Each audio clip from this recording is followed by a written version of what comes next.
everyone? It is the me again, Penguin21, and this is going to be one of those very quick turnaround videos that I happen to make sometimes. And this one's going to be more about the recent announcement of Ghost of Tsushima Director's Cut coming to the PC May 16th, in accordance to the, well, you might think this is some sort of rumor or something like that, but no, this was actually tweeted out not just by Nixies, but by the official PlayStation Twitter account. Yes, you saw that correctly. The official PlayStation Twitter account actually put some marketing material behind their next PC port of Ghosts of Tsushima. Well done. Just round of applause. I cannot express how amazing of a move that is.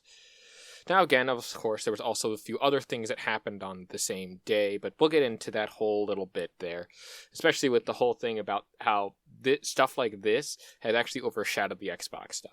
But of course, I gotta get into the whole bit that I talk about before. 1K subscribers by the end of the year. I would really hope it and really would like to hit that subscriber number by the end of the year. I know that you're gonna get sick and annoying of me saying that, but I'm sorry. I gotta do it to you.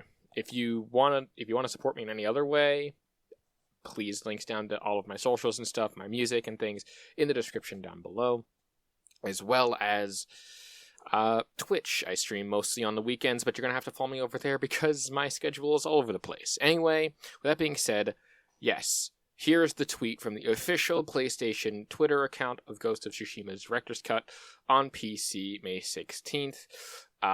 With PC features of pre-purchases, details and unlocks and stuff like that, all detailed. And people have been reporting the heck out of this.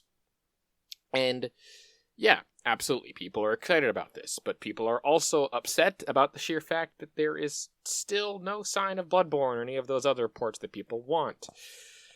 But a lot of people did actually want this, and there have been people who have been memeing about this, but more importantly, people have been molding, seething, and there's been a lot of salt about this. So here's your little hit of salt for today. From Lamus, someone, says, there's no way they made PC players wait 4 years until the game reaches PC. But wait, if it finally lands on PC, that means we're closer to a Ghost of Tsushima 2 announcement. Maybe. Now, they did do this with some of the other ones. If I remember correctly, when Horizon Forbidden West was announced for PC, they have worked on Horizon Zero... No, wait. Reverse that. I meant Horizon Zero Dawn was announced for PC. It went to the Forbidden West thing. And that's what a lot of people have been making those sorts of, talking about in content and stuff. But here's the thing. Again, they have said that they're not releasing any first-party games like this on their PC. There's no, published Sony games that are apparently coming to the PC, or not the PC, but the PlayStation this year. So, I guess it's just interesting to me, but I wouldn't put it past them if they were to do this as, a way to generate hype, but the same thing then didn't happen with Days Gone, where Days Gone didn't get a sequel or anything like that. So, yeah, I don't know. Very odd, but quite honestly, it's a welcome thing that a lot of PC players will actually like, myself included. I actually kind of want to play this. Someone then says, in a reply to that saying, honest guy who's never lied, yikes, says, PC players celebrating getting a 4-year-old port for $60. I mean, yeah. Because more people get to play the game. Because it's getting to be preserved longer term on the PC. And will probably get a lot of more love on the PC because now it's opened up to an entirely new market. Not only that, it's $60 in the sense that you can buy the Director's Cut, which comes with, I think a lot of extra DLCs and things like that, all the DLCs and all of, the cool camos and things like that, the, cosmetic stuff. If I remember correctly, I don't remember specifically what it comes with, but it comes with some of the DLCs, or at least all of the DLCs that are coming to the Ghost of Tsushima, if there is anyone. It's the same thing that's happened with all of their ports, is that they've come at full price, but at that full price, you get everything that includes all of the DLC and all of the game for $60. So you're really getting like a game for like $30, or like the DLC. If it was like $10, you're getting the game for like $50. So it's like, but you get all the content. And here's another person talking about the whole situation with how the PC releases are very strategic and repeatedly say that they would be, with very exciting times, which means that, some people have been going around with the whole notion that there is a Ghost of Tsushima 2 that's going to be eventually coming out. Now, again, there are other people out there who have stated that there is some of the sequels to some of their other franchises that released within the past couple of years, that being Horizon Forbidden West already got a PC port. Then there's this. Then there's also GT or Gran Turismo and God of War Ragnarok that we're also doing there, which we'll get into in a little bit. But it's interesting to see how Mr. Woolly Gamer kind of brings that about. But not only that, the Salt has gotten so prolific within the gaming community, or at least the community of the Sony ponies, that they have gone now to Steam. Oh my goodness. Let's read this here. So this is on the official Steam Director's Cut Ghost of Tsushima Steam page that some people have been throwing this around. So I'm going to read this verbatim, and then you can decide how much salt this actually is. Where the person says, as their title, "Don't buy this. Sony is playing with us real fans who bought the game back in 2020. It's a betrayal. We feel stabbed in the back. Don't support this. Don't buy. Let them take a loss and regret that decision. PS5 will always be the definitive platform to play Ghost of Tsushima, even though there is going to be a lot of unlocked features, and also widescreen support, and also 60 FPS and uncapped frame rates, and better terms of graphical power on the PC port." Dude. What's also really funny is that, again, he's saying don't buy this, don't be like these, and don't support this business practices because, the PS5 is the best place to play, while on Steam. You get how that's stupid, right? But it wasn't just one person who had the amazing amounts of clownery on him. Another person says, PC players are the worst. Fuck all y'all! Oh yeah, you can tell this is going to be constructive. You ruined my life. As a PlayStation gamer, you and your port begging has killed the PlayStation. Are you guys happy? You killed millions of players who invested in the best gaming console for only you to go and kill it with your port begging. When will these oppression against PlayStation gamers end? Wow, dude. You act like we kind of pumed your dog or something like that. You okay? Do you need some tea and some relaxing music to get you through this? Plus, again, it's also not the fact that PlayStation lost around $10 million, right, in revenue this year, or at least of the year that they reported it, if I remember correctly. They also took a loss on some of their other companies, and they had to get a bunch of layoffs. Is all of that because of them porting to PC? No. Not really. I really don't think that that's the case. I think that's just because they've overdone some specific things, and no. Get a hold of yourself. It's not that deep.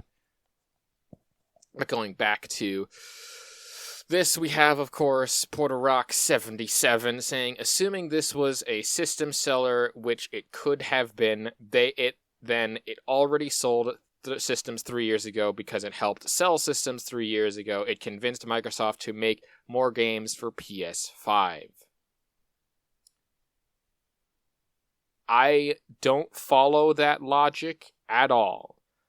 Saying that a game like Ghost of Tsushima, which was an exclusive game, a single-player exclusive game that was heavily inspired by Japanese culture, made Xbox realized they had to port their games and exclusives over to the... I would say that would have had the opposite effect. If they saw the exclusive doing this well and pushing systems, that would have had the opposite effect. That Microsoft should have gotten more aggressive with exclusives. Like, that, to me, makes no sense in terms of logic.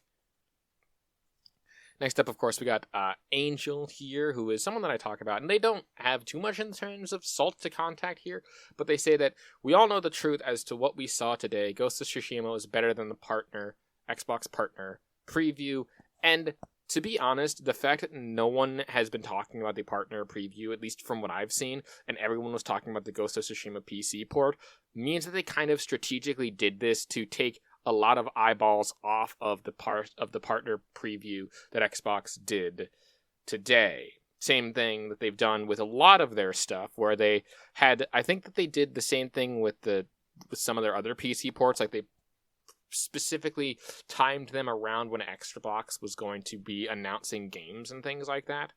I don't know, it just kind of seems weird to me, but yeah. Next up, of course, we got PMS Jordan here.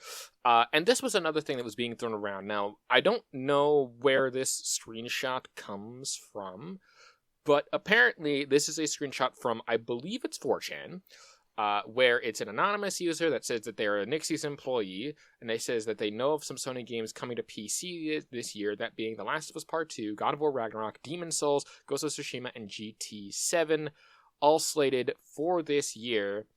Dark Souls and God of War taking so long because it's the devs' first time making PC ports, which I don't think that that's true. Spider-Man 2 will come early 2025, and Sony is also discussing porting earlier games, e.g. Infamous Second Son, to PC as well, which, again, I think Infamous Second Son 100% needs to have a PC port, because god damn it, that was actually a pretty solid game, at least in my opinion, like, from what I saw. Yeah, certainly, it's probably the worst of the Infamous games. Absolutely, you can have your own opinion on that.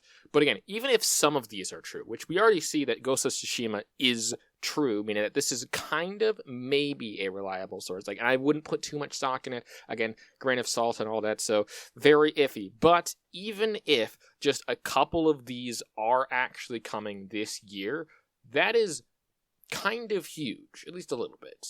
And again, it's very interesting that some of these are coming and slated for this year, which kind of makes sense if you think about it, because since PlayStation doesn't seem to have a lot of games coming to PlayStation, the console, this year, they're kind of making up for that by dipping into the PC marketplace to make up for the lost revenue that they would have had for their other first-party games that they would have normally been pumping out this year. Like, that kind of, that doesn't seem like a weird assumption to make, right? I don't know. But next up, we've got old good Nicola, where he says, so this guy seems legit of Ghost of Tsushima 2 being revealed in the summer and Starfield out in PS5 in November, according to this person as well. And this person just then says that they are also someone that says that they're coming to that there is Ghost of Tsushima, and they've also announced that the announcements won't stop, where Starfield will be announced for PS5 with a release between November and December of 2024. And unsure if that is true. It may be, it may not be, because they personally said that they don't have any plans to release anything outside of the 4 games that they said originally. So I would not put too much stock into that, really, at least to the Starfield one. If it happens, I will eat my words 100%. I am down to eat my words and consume them and say that I was fucking wrong. But I wouldn't put much stock into that. I mean, again, a right clock can be right twice a day. And you might be thinking, oh, well, you put a lot of stock in the other comment that was said earlier. It's like, no, I didn't. I just said that even if some of those were correct, that's actually good. But I wouldn't put too much stock in it. Grain of salt and all that stuff. So, again, I would like them all to be everywhere so more people can play them, absolutely. Get those devs money. But still, I wouldn't put it past it. Next up, we've got someone retweeting Colt Eastwood, or giving out a screenshot, that being X-Volts or Mr. Baldo Gaming here, with a sales numbers hurt him so bad, where he says no need to buy a PS5, where he just X off of all of those check marks, which was another thing that a lot of meme people were bringing around, was that whole only on PlayStation, with all of the ones that were like being knocked out one by one in terms of which were being ported to PC. But look, I don't want to even get into talking about Colt Eastwood, because to me, Colt Eastwood is low-hanging fruit. And yeah, absolutely, the Xbox guys, and it's like, oh, you're an Xbox guy because you don't cover the Xbox guys. Fucking give me something interesting that an Xbox guy says, and I will 100% shit all over them. But I just haven't seen it. So, oops. Next up, we got Salt Hunter with more Nixies news, saying that the sound of inevitability. With them also throwing around the whole PC focus thing with the whole 4chan note here. Again, that's just really funny because I like Salt Hunter and he does pretty good jobs. But I think that we'll end it off with a smaller bit of news here, and that being two specifically pieces of news. That one being that more Xbox games dropped on PS5, but their reasons for this, for example, multiple acquisitions incoming that will have to be multiplat, obvious, day one. Game Pass remains. So what's the point? Game Pass. Game Pass will be your exclusive Xbox equals mega publisher. Now, when I read this, all that I see is someone trying to come to terms with how the industry and the market is shifting.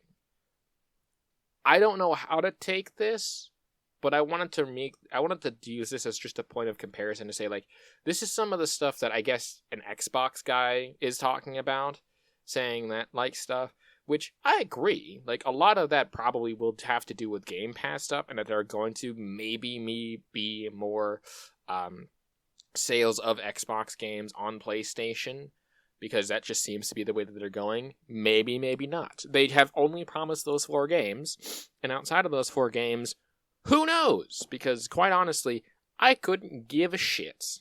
More people get to play Grounded? Excellent. More people get to play other stuff? Excellent. I mean, I've been saying this for a while, and that was that PlayStation actually seems to be holding the industry back in some regards. Not all regards, in certain regards. Like, who was the last console to get cross-platform support for the game Minecraft, or for the game Fortnite? Like, PlayStation was the only one that didn't want crossplay. And then they were the last ones to get crossplay in a lot of games. So yeah. And finally, we have some hyped here saying the opposite as to why PlayStation exclusives will never come to PC day and date. With this whole tweet here saying that the Final Fantasy VII producer said that it wouldn't be possible if they didn't do it more than on a single platform, which, to me, rings very much so true of just someone speaking in marketing and then them trying to explain it. Now, again, I don't know whether or not he's telling the truth, and I don't care whether or not he's telling the truth. My biggest question here is, if it's so easy to go to one platform, right, and to produce good games in an efficient amount of time for one specific platform with one specific layout of shit, why is it that most of these companies are now seeing a decline and are looking to go to PC to subsidize that decline? If it's so hard to produce for the PC, why are more people producing for the PC than any of the others, like consoles and stuff, out there? There are far more PC games, indie games, sure, but far more PC games that have never come to console on the PC. I don't know, just seems weird. In any case, I don't think that I'll bore you. I wanted to make this one a bit more quick than normal. So, yeah. There will be more other stuff. There's a video out this Saturday that I wanted to talk about, and I had to use this as a substitute video, so I'm going to be talking about another video of Reforged Gaming next week. I want to get this video out quickly because this video is far more important and far more lucrative to talk about. In any case, I think that'll about do it because I am very tired. I think this is late at night and I have to get this done quickly. But in any case, if you like what it is that I do, want to support me in any way, shape, or form other than your viewership, which is always welcome and always more than enough, please be sure to hit that like, comment, and subscribe button. Absolutely smash it. Let's get to 1,000 subscribers. I know we can do it. I love you all so much. Links down to socials and stuff in the description below. And with that being said, my name is GamePango21. Thank you all so much for watching, and a peace off.